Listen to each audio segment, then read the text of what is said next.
વિદ્યાર્થી મિત્રો, Saraswati group of education દ્વારા ચાલતા આ ઈ લર્નિંગ પ્રોગ્રામમાં હું બ્રિજેશ સાકરેચા ફરી એકવાર આપ સૌનું હાર્દિક સ્વાગત કરું છું. કેમ છે બધા? મજામાં ને છોકરાઓ? ચાલો આપણે સ્ટાર્ટ કરીએ હવે આપણું નવું ચેપ્ટર, એટલે કે ચેપ્ટર નંબર 9 કે જેનું નામ છે 9 ના લાવ 11મું ચેપ્ટર તો છેલ્લે આપણે પૂરું કર્યું. હવે કયું ચેપ્ટર આવશે? ચેપ્ટર નંબર 12 ધોરણ 9 વિજ્ઞાન વિષયની અંદર ચેપ્ટર નંબર 12 કે જેનું નામ છે ધ્વનિ. ઓકે, નામ જુઓ, ધ્વનિ. ધ્વનિ એટલે શું થાય તમને બધાને ખબર છે, અવાજ જેને આપણે કહીએ. ઓકે, મેં તમને પહેલા જ કીધું કે આપણો જે વિજ્ઞાનનો સિલેબસ છે એ એવી રીતે ડિઝાઇન કરેલો છે કે આપણને રોજબરોજની ક્રિયા, એટલે કે આપણે રોજિંદા જીવનમાં આપણે જે કંઈ પણ વસ્તુનો ઉપયોગ કરતા હોય, જે કંઈ પણ સિદ્ધાંતનો ઉપયોગ કરતા હોય એ પૂરેપૂરો તમને સમજાવવામાં આવે. એટલે જ આપણે આ ચેપ્ટર તમારી સમક્ષ રંગારંગ માગણીને ધ્યાનમાં રાખી અને આપણે લઈ આવ્યા છીએ જેનું નામ છે ધ્વનિ. ઓકે, ધ્વનિ એટલે અવાજ. હવે આપણે વિચાર કરો કે આપણી આજુબાજુ રોજિંદા જીવનની અંદર આ અવાજ શબ્દ જે છે એ સંકળાયેલો છે. તો કે છે સૌથી પહેલું અવાજ ક્યાં આવે? આપણે તમે ક્યાં સાંભળો છો અવાજ? તો કે ભાઈ હું બોલું છું, તમે સાંભળો છો. તો તમે મને સાંભળો છો શું કામ? હું આવી રીતે એમને ઊભો રહું તો તમે મને સાંભળી શકશો? ઓકે, હું એમને બોલું,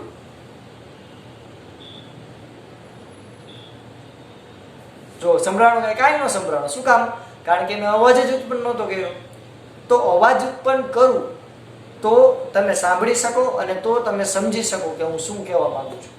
એટલે અહીંયા વિદ્યાર્થી મિત્રો આપણા માટે સૌથી પહેલા ધ્વનિનો ઉપયોગ ક્યાં? તો કે ભાઈ આપણે રોજબરોજની ક્રિયામાં આપણે બોલીએ છીએ, સામેવાળો સાંભળે છે અને તો જ આપણે કોમ્યુનિકેશન સારી રીતે કરી શકીએ છીએ. એવું નથી કે અવાજ વગર કોમ્યુનિકેશન ન થાય, ઈશારાથી પણ થાય.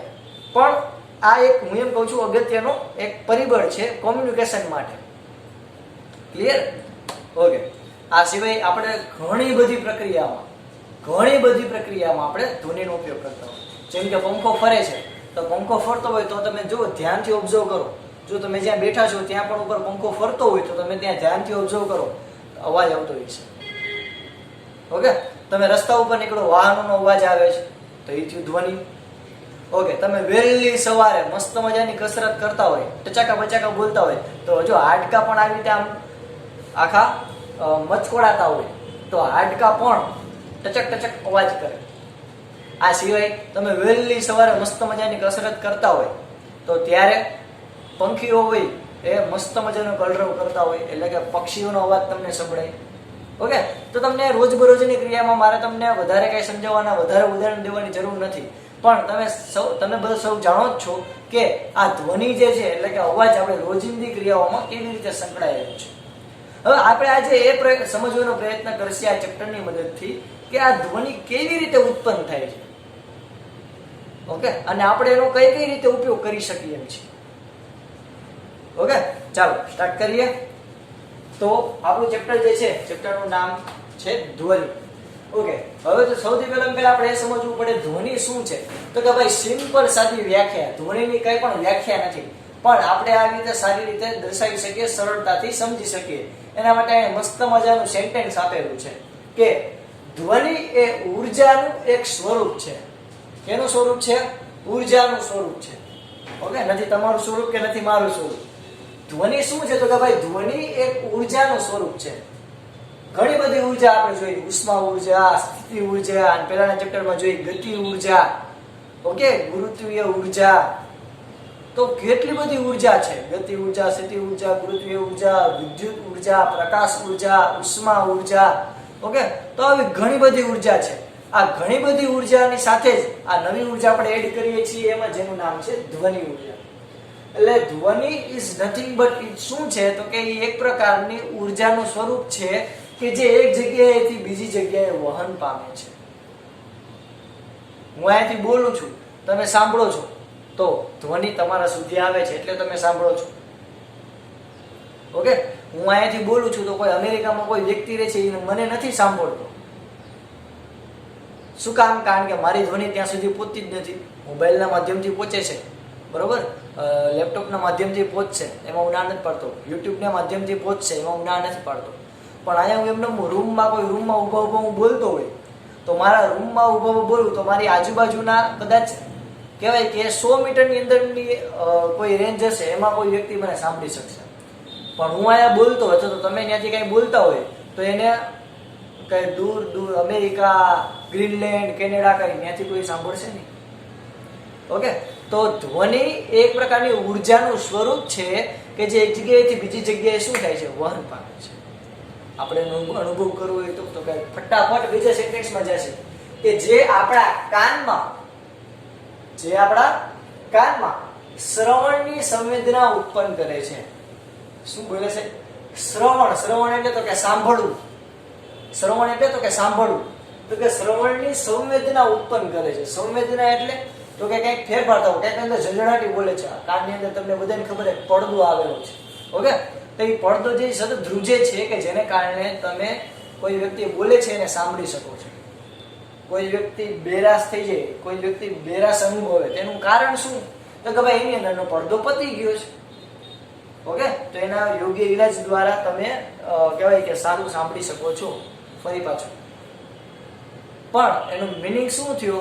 તો કે એની અંદર જે સંવેદના ઉત્પન્ન થવી જોઈએ એ નથી થતી, એટલે કોઈ વ્યક્તિ સાંભળી નહીં શકે, એટલે એ બેરસ અનુભવશે. ઓકે, તો જે આપણા કાનમાં શ્રવણની સંવેદના ઉત્પન્ન કરે એને શું કહેવાય? ધ્વનિ. ઓકે, હજી એક વાર ધ્વનિ કોને કહેવાય? તો કે ભાઈ ધ્વનિ એક ઉર્જાનું સ્વરૂપ છે કે જે આપણા કાનમાં શ્રવણની સંવેદના ઉત્પન્ન કરે છે. ક્લિયર? ચાલો આગળ જોઈએ કે જ્યારે આપણે તાળી પાડીએ, તાળી પાડો તો મારા, જ્યારે તાળી પાડીએ ત્યારે આપણી સ્નાયુ ઉર્જાનું રૂપાંતર ધ્વનિ ઉર્જામાં થાય છે. એટલે કે ઘણી બધી ઉર્જાનું ધ્વનિ ઉર્જામાં રૂપાંતર થતું હોય છે કે જેનું બેસ્ટ એક્ઝામ્પલ અહીંયા આપેલું છે કે તાળી પાડીએ. જો આમ તાળી પાડું તો અવાજ આવ્યો. ઓકે, અવાજ ક્યાંથી આવ્યો? એમનો ઉત્પન્ન થયો? ચમત્કાર થયો? ના. તો કે જ્યારે ભાઈ જો તમે ધ્યાનથી જુઓ, જો હું સ્લો મોશન કરું તો એમનો અવાજ નહીં આવે. જો આ જો હું ધીરે ધીરે કરું,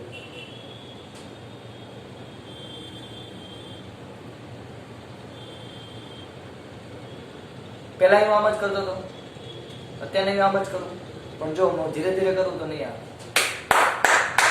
જો હું ફટાફટ કરું તો આવે છે. એનો મિનિંગ શું થયો? તો કે ભાઈ એનો મિનિંગ એવો થયો કે જે મારા બે હાથની વચ્ચે હવાના જે કણ આવેલા છે કે જે નથી તમને દેખાતા, નથી મને દેખાતા, એ હવાના કણ જે છે એ મેં ફટાફટ આમ કર્યું એટલે એ હવાના કણ ફટાફટ દબાણ એટલે શું થયું? તો કે અવાજ ઉત્પન્ન થયો. જો હું ધીરે ધીરે કરીશ તો અવાજ નહીં આવે. આવે આવે જ નહીં, ગેરંટી. એટલે જોરથી કરું તો એનું આવે નથી આવતું. એની જગ્યાએ તો જે ફટાફટ કરું છું તો એ બે હાથની વચ્ચે, બે હથેળીની વચ્ચે જે હવા રહેલી છે એની અંદર રહેલા કણો ફટાફટ દબાય છે. ઓકે, એટલે જ્યારે આપણે તાળી પાડીએ ત્યારે આપણી સ્નાયુ ઉર્જાનો, આપણી જે સ્નાયુ ઉર્જા છે એનું કેવા રૂપાંતર થાય છે? તો કે ધ્વનિ ઉર્જામાં ટ્રાન્સફર થાય છે અંદર રહેલા હવાના કણને કારણે. તમે અવકાશમાં, સ્પેસમાં તમે આવી રીતે કરો અવાજ જ નહીં આવે. તમે ગમે એટલી તાળી પાડો અવાજ જ નહીં આવે, કારણ કે અવકાશમાં હવાના કણો જ નથી. હવાના કણ નથી તો કઈ દબાતું નથી, કઈ દબાતું નથી તો હા સહી પકડે, કઈ દબાતું નથી તો ધ્વનિ ઉર્જા ઉત્પન્ન થતી નથી.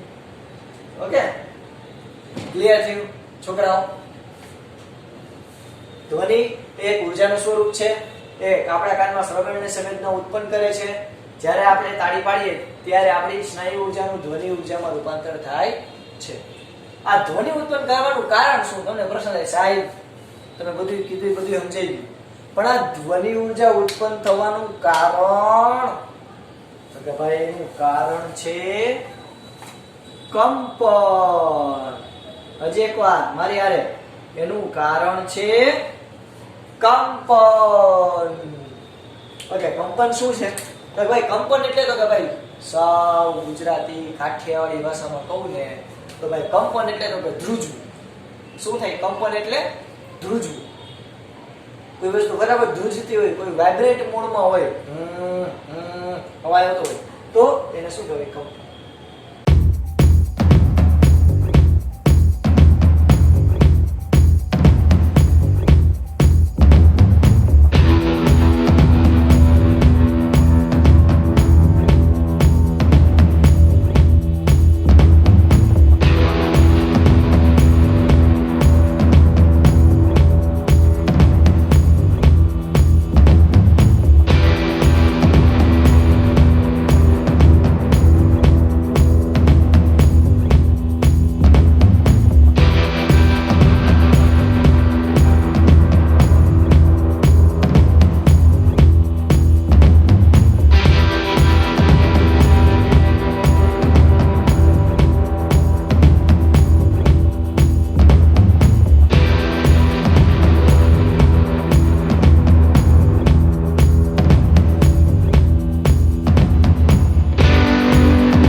થાય વાઇબ્રેશન. ચાલો, કંપન. તો કે ભાઈ તમે એને હજી તો ચોખ્ખી તમે કહો કે સાહેબ હજી કંઈક મસ્ત મજાની લખીએ કેવી ભાષામાં, તો કે ભાઈ કોઈ વસ્તુની ઝડપથી વારંવાર આમ તેમ અથવા આગળ પાછળ થતી ગતિ એને શું કહેવાય? કંપન. કોઈ વસ્તુની ઝડપથી વારંવાર આગળ પાછળ કે ઉપર નીચે થતી ગતિને શું કહેવાય? કંપન.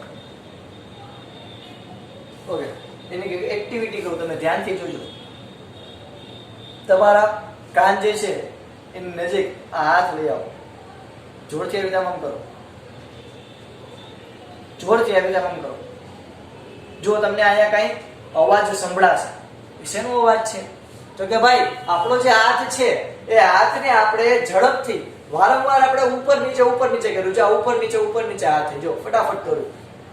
ઓકે, તો જો મને ધ્વનિ સંભળાય છે, તમે પણ આવું કરી શકો. કોઈ ઝાપટ જ માર લેવાની પોતાને. શું કરવાનું? તો કે તમારે આ રીતે જો આ રીતે હાથ લ્યું છે મારી જેમ, હવે ચાલો ફટાફટ, અને પછી આવી રીતે આમ કરો. જો ધ્વનિ ઉત્પન્ન થાય છે, તમને જણાશે કે ધ્વનિ ઉત્પન્ન થાય છે. તો શું કામ ધ્વનિ ઉત્પન્ન થઈ? ભાઈ એમને જો ત્યાં નોર્મલ મને કઈ કાનમાં સંભળાય છે ના, હું જ્યારે આમ કરીશ તો મને ધ્વનિ સંભળાશે. તેનું કારણ? તો કે એનું કારણ કંપન. તો કંપન એટલે તો કે જ્યારે કોઈ વસ્તુની ઝડપથી વારંવાર ઉપર નીચે કે આમ તેમ એટલે કે આગળ પાછળ કોઈ ફટાફટ ઝડપથી કોઈ આગળ પાછળ કે ઉપર નીચે ગતિ કરે તો એને શું કહેવાય? કંપન. ક્લિયર? ડેડ એન્ડ ડન આવડી જાય?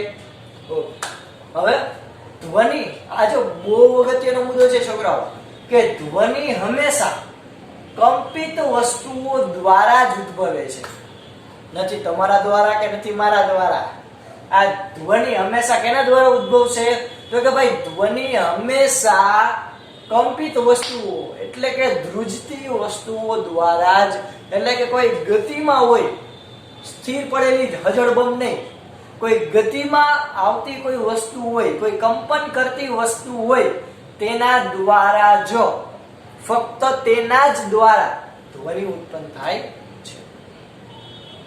ઓકે, ફોર એક્ઝામ્પલ તમે વિચાર કરો કે કોઈ વસ્તુ એમને પડી છે સ્થિર, જેમ કે આ બોર્ડ એમનો સ્થિર પડ્યું, કે અવાજ કરશે? નહીં કરે. પણ હું એના રીતે ધ્રુજાવીશ તો એ થોડોક અવાજ કરશે, કટકટ અવાજ કરશે. ઓકે, તો ધ્વનિ હંમેશા કંપિત વસ્તુઓ દ્વારા જ ઉદ્ભવે છે, એટલે કે ધ્રુજતી વસ્તુઓ દ્વારા ઉદ્ભવે છે. જો એના માટે હું તમને મસ્ત મજાના એક પ્રેક્ટિકલ કરાવું, એક પ્રયોગ કરાવું. સ્વર કાંટો કરી અને તમારી એક્ટિવિટી આવશે. શું આવશે વિદ્યાર્થી મિત્રો? સ્વર કાંટો. તો સ્વર કાંટો એટલે તો કે એને કહેવાય એક ચીપિયું. ઓકે, જો આ આખું એક ચીપિયું આવેલું છે, દેખાય તમને આ? ઓકે, હવે જો, હવે આ ને આપણે જોરથી રણકારી તો જો એ અવાજ ઉત્પન્ન કરશે, ધ્વનિ ઉત્પન્ન કરશે. ઓકે, જ્યારે તમે આને આમ હાથમાં પકડો હોય તો તમે રીતસરનું ફીલ કરી શકો કે આખું આ જે ચીપિયું છે એ વાઇબ્રેન્ટ થાય છે. ઓકે, જો હું તમારે એકદમ સ્પીકરની નજીક લઈ આવી અને હું ટ્રાય કરું છું કે તમને મેક્સિમમ સંભળાય. જોજો.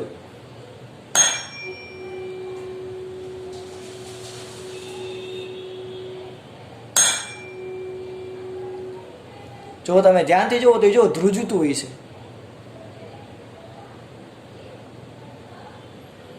જો એ હવે સ્થિર થયું. ઓકે, જો હજી એકવાર આપણે ટ્રાય કરીએ.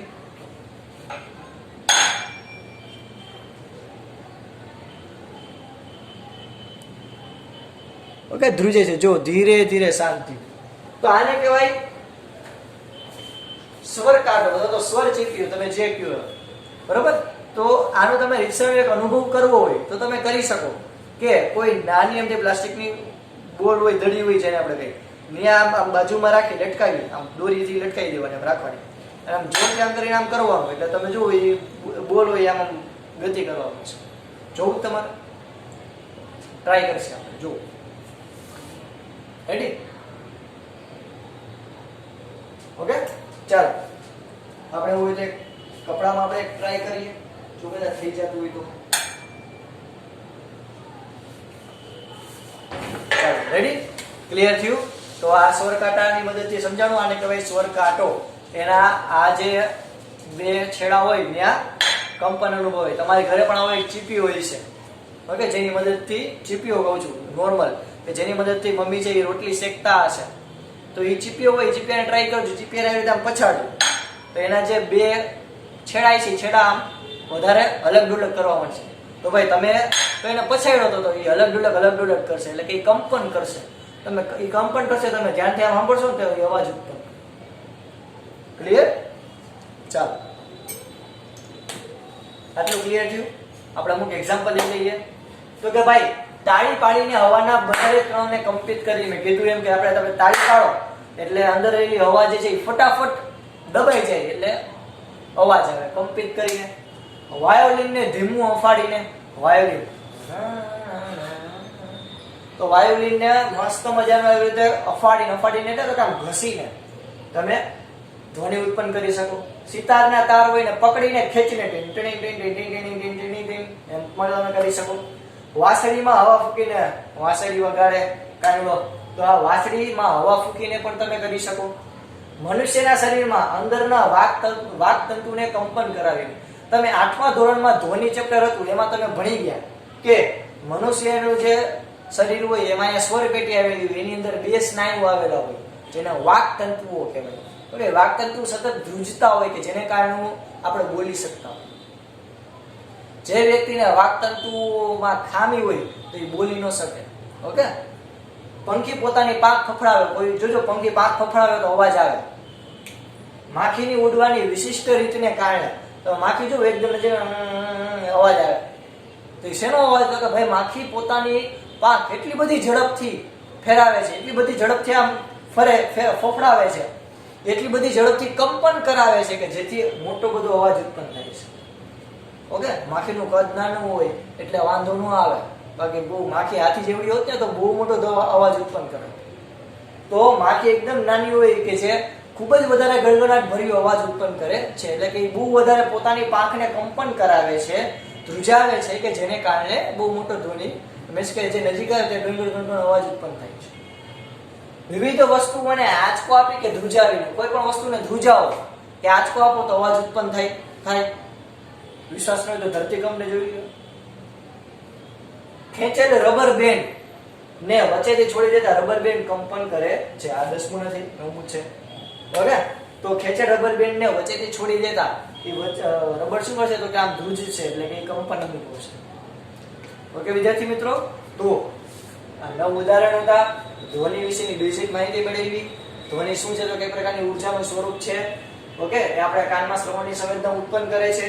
જ્યારે આપણે તાળી પાડીએ ત્યારે આપણે સ્નાયુ ઉર્જાનું ધ્વનિ ઉર્જામાં રૂપાંતર થાય. વચ્ચે આવેલા હવાના બંધારણીય કણો છે એ પણ કંપન અનુભવે, જેને કારણે ધ્વનિ ઉત્પન્ન થાય. એનું કારણ, ધ્વનિ ઉત્પન્ન થવાનું કારણ તો કે ભાઈ કંપન. આ કંપન છે એ શું? તો કે કોઈ વસ્તુને આમ તેમ ઉપર નીચે કે આગળ પાછળ એકદમ ઝડપથી ગતિ કરાવું તેને કંપન કરાવ્યું કહેવાય.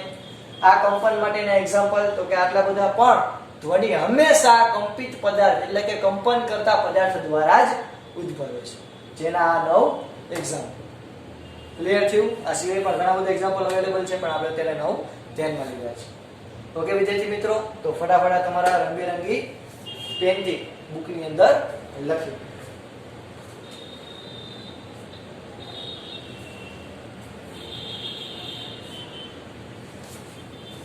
ઓકે વિદ્યાર્થી મિત્રો, લખી નાખ્યું. ચાલો અહીંયા સુધી રાખીએ. આપણે આજે કરેલું બધું હોમવર્ક આપણને જેમ રોજ આપે છે એ જ પ્રમાણે લખી રાખજો. ઓકે, અહીંયા સુધી રાખીએ. જય ભારત, જય હિન્દ. ચાલો લખી નાખો.